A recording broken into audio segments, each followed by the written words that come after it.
चलिए आगे बढ़ते हैं। होर्मुज़ का दरवाजा बंद और दुनिया के सामने महायुद्ध की आहट। सीज फायर की स्याही सूखी भी नहीं थी कि खाड़ी में तनाव फिर भड़क उठा है। 2 हफ्ते के लिए होर्मुज़ खोलने का प्रस्ताव आया था ताकि तेल सप्लाई सामान्य हो सके और युद्ध की आग ठंडी पड़े, लेकिन हुआ उल्टा। होर्मुज़ को खोलने की बजाय पूरी तरह बंद कर दिया गया। अब सवाल ये उठ रहा है, क्या ये रणनीति जो है वो ऐसी है दबाव करने की या युद्ध की नई पटकथा है? इजराइल ने साफ कर दिया है कि सीज फायर में लेबनान शामिल नहीं है, इसलिए उसके हमले हिजबुल्लाह पर जारी रहेंगे। उधर ईरान ने लेबनान पर बमबारी को लाल रेखा बताते हुए चेतावनी दे दी है, जब तक लेबनान पर हमले नहीं रुकेंगे तब तक होर्मुज़ नहीं खुलेगा। यानी समुद्री रास्ता सौदेबाजी का सबसे बड़ा हथियार बन गया है। खाड़ी में छिटपुट हमलों की खबरें भी तनाव को और बढ़ा रही हैं। सीज फायर में अहम भूमिका निभाने वाले जेडी वेंस भी ईरान के से नाराज बताए जा रहे हैं और उन्होंने संकेत दिया है कि हालात ऐसे ही रहे तो युद्ध विराम कभी भी टूट सकता है। अब दुनिया की नजरें सिर्फ मिसाइलों पर नहीं बल्कि होर्मुज़ की लकीर पर टिक गई है, क्योंकि यहीं से गुजरती है तेल की सबसे बड़ी लाइफलाइन और यहीं से तय होगा कि बाजार में उछाल आएगा या महायुद्ध का बिगुल बजेगा। ज्योतिषाचार्य भी दावा कर रहे हैं कि ग्रहों की चाल टकराव की ओर इशारा कर रही है। सवाल बड़ा है, क्या होर्मुज़ बनेगा समझौते का पुल या महायुद्ध का ट्रिगर? इसी पर होगी भविष्यवाणी। हमारे साथ जुड़ेंगे ज्योतिषाचार्य भी, जिनसे हम चर्चा भी करेंगे। लेकिन इन सब के बीच आपको बता दें कि कहीं ना कहीं इस पूरे घटनाक्रम के बाद आपको यह समझना चाहिए कि खबर क्या है। सबसे पहले आप ये समझिए, सीज फायर के बीच होर्मुज़ खुलने की बजाय पूरी तरह बंद है। ईरान ने 2 हफ्ते में खोलने का प्रस्ताव ठुकरा दिया है। जी हां, ये खबर जो है वो आप समझिए। सबसे पहले ईरान ने 2 हफ्तों में खोलने का प्रस्ताव जो है वो ठुकरा दिया है। पहले प्रस्ताव दिया गया था, लेकिन अब वो प्रस्ताव पूरी तरह से ठुकरा दिया गया है। लेबनान पर इजरायली हमलों को लेकर नाराजगी जो है वो भी जाहिर की गई है, लेकिन आपको बता दें कि इजराइल लेबनान पर हमले को लेकर अड़ा हुआ है। इजराइल लगातार कह रहा है कि वो लेबनान पर हमले नहीं रोकेगा। ईरान का ऐलान है, हमले रुके तभी रास्ता खुलेगा। ईरान भी ये कह रहा है कि भाई हमले रुकेंगे तभी रास्ता खुलेगा। और खाड़ी में सैन्य हलचल बढ़ चुकी है और आपको बता दें कि सीज फायर टूटने का खतरा बढ़ रहा है, महायुद्ध की आशंका बढ़ रही है।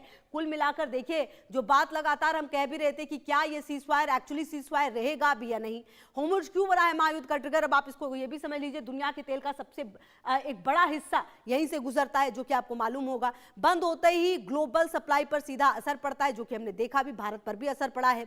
ईरान के लिए रणनीतिक दबाव जो है वो हथियार बना लिया ईरान ने, से तुरुप का इक्का बना लिया गया ईरान की तरफ से। नौसैनिक टकराव की आशंका अब तेज होती हुई नजर आ रही है।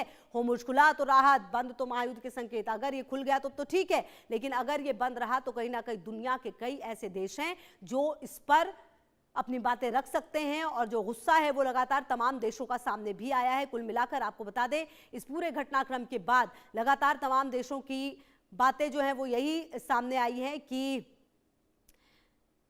जो ये होर्मुज़ है उसे खुलना चाहिए। शिवांगी निर्भया की भविष्यवाणी जो है वो भी सामने आई है। होर्मुज़ बंद मंगल की दृष्टि से टकराव बढ़ेगा, ये कहा जा रहा है। शनि की चाल लंबा खींचेगा युद्ध का, ये जो सवाल है। इसके अलावा राहु का प्रभाव, अचानक बढ़ेगी खाड़ी में हलचल, ये भी कहा जा रहा है। किस तरह से प्रभाव है? गुरु चंद्र योग, कूटनीति की कोशिश होगी मगर वो विफल हो जाएगा। कोशिश जरूर होगी कूटनीति की, लेकिन ये विफल होगा। लेबनान से भड़के संकट, ग्रह संकेत दे रहे हैं। जी हाँ, लेबनान से जो भड़केगा संकट, क्योंकि यहीं से अगर आप देखें हिजबुल्लाह पर जो हमले वो इजराइल के हो रहे हैं। होर्मुज़ बनेगा ट्रिगर, महायुद्ध की प्रबल आहट। ये कुल मिलाकर जो भविष्यवाणी है शिवांगी निर्भया की वो सामने आई है। और ऐसे में अब देखना ये होगा कि क्या ये भविष्यवाणी अगर सच साबित होती है तो तमाम देश अपने हितों की रक्षा के लिए, क्योंकि देखिए तेल जो है वो बहुत ज्यादा जरूरी है। और मेरे साथ शिवांगी निर्भया ज्योतिषी और HS रावत भी ज्योतिषी भी जुड़ गए हैं। बहुत बहुत स्वागत है आप दोनों का मेरे साथ जुड़ने के लिए।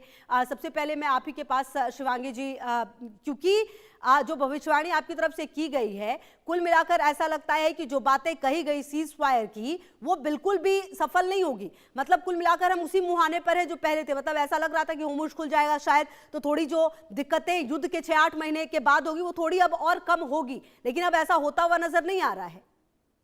जी, बिल्कुल। सबसे पहले मेरा इंडिया न्यूज़ के सभी लोगों के लिए, इस मंच के लिए प्रणाम और देशवासियों के लिए प्रणाम। राधे, राधे। बिल्कुल, अभी जो स्थितियाँ बन रही हैं और ये जो सीज़ फायर हुआ है, तो ये युद्ध रुकने वाली स्थितियाँ नहीं हैं। आप ही के मंच से मैंने पहले भी बताया कि ऑन ऑफ की सिचुएशन रहेगी, लेकिन युद्ध नहीं रुकेगा, क्योंकि ये मुद्गर योग में सारी चीज़ें हुई हैं। अगर मैं बात ट्रंप की कुंडली की भी करूँ, तो उन्होंने शपथ भी जो ली थी वो मुद्गर योग में हुई थी। मुद्गर योग में क्या होता है, राहु का प्रभाव ज़्यादा होता है, राहु की स्थितियाँ देखी जाती हैं। और ये जो सीज़ फायर अभी कल हुआ है, तो वो भी मुद्गर योग में ही इसका निर्माण हुआ है। तो यहाँ पर ये अभी रुका हुआ दिख रहा है, लेकिन नहीं रुकेगा, वापस से स्थितियाँ और बदतर होंगी। ये सब ट्रम्प की एक चाल है, ताकि मार्केट में इस तरह की स्थितियाँ बनाई जाएँ। स्टॉक मार्केट में जो लोग निवेश कर रहे हैं, तो इसके पीछे उनकी कूटनीति है, जो कि राहु ही उनके लिए बढ़ावा दे रहा है। जैसा कि मैं आपके मन से कहती हुई आई हूँ कि ट्रम्प की कुंडली में राहु की स्थितियाँ जिस तरीके की हैं, वो इल्यूज़न क्रिएट कर रहा है। तो ये सारी स्थितियाँ उसके ऊपर हैं। अगर मंगल और शनि की युति को हम देखें, जो 2 अप्रैल को हो चुकी है, तो ये स्थितियाँ बिल्कुल भी अभी रुकने वाली नहीं हैं। जैसा आपके मन से मैंने पहले भी बताया हुआ है कि जो